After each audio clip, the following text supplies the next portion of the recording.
या महाराष्ट्राला सांगू इच्छितो।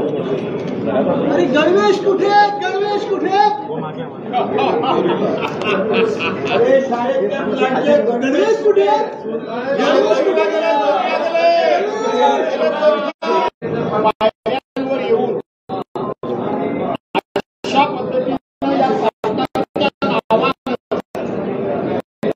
आक्रोश करण्याची आम्हा महाविकास आघाडीच्या सदस्यांना वेळ काय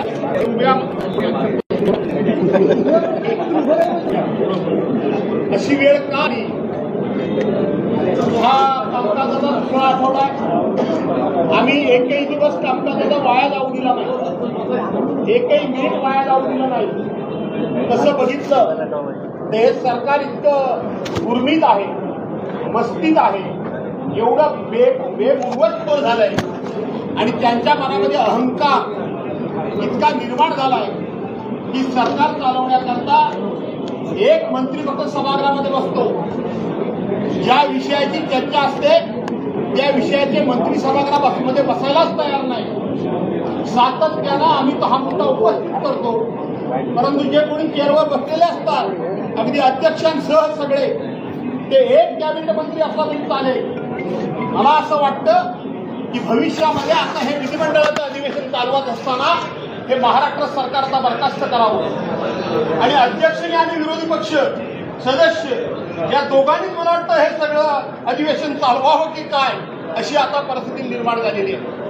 आणि याकरता म्हणून या विधानसभेला एक विरोधी पक्ष नेता की जो विरोधी पक्षाचा हक्क आहे तो त्यांना मिळाला पाहिजे आणि तो हक्क आम्ही सनदशीर मार्गाने गेले 7-8 महिने मिळवण्याचा प्रयत्न महाविकास आघाडीतून आम्ही करत आहोत।